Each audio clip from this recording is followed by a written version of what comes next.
You have written a book that's gotten a lot of attention, both positive and negative, and I wanted to talk to you about it, explore the ideas in it.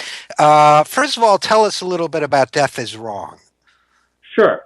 Death is Wrong is an illustrated children's book on the feasibility and desirability of indefinite human lifespans that don't have a fixed upper limit. The book is aimed largely for children ages 8 and up.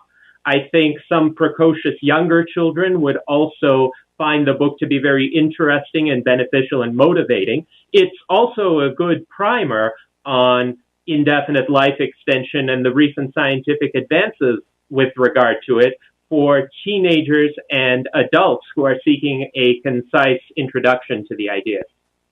Now, a lot of people will say their first reaction will be that this idea of indefinite life extension, which means that barring any sort of drastic, that we would achieve some sort of scientific state of knowledge where barring any accident or event from the outside, people could live indefinitely long lifespans. Many people will say this is a very fringe idea, and yet Google, among other organizations, perhaps Google's the most conspicuous, has invested in it and given its backing to it.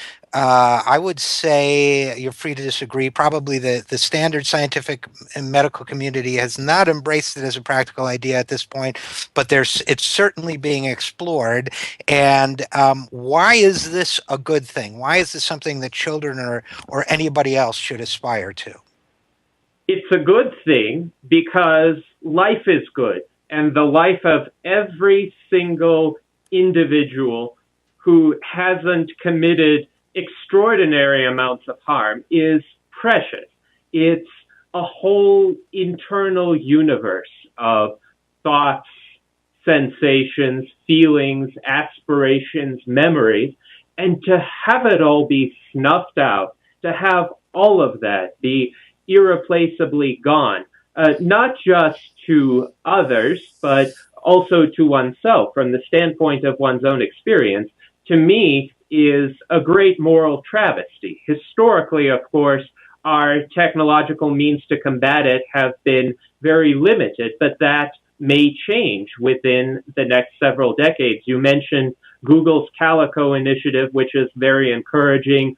Craig Venter has started a new company called Human Longevity, which is also going to be making forays into that field. And then we have Dr. Aubrey de Grey and his 7-pronged SENS, Strategies for Engineered Negligible Senescence, which essentially have identified the 7 types of damage that essentially constitute bodily deterioration and senescence. If we can reverse each one of these through periodic treatments, then we're good to go for an indefinite lifespan. And that's a good thing because we preserve all of this richness that each individual has to offer to the world.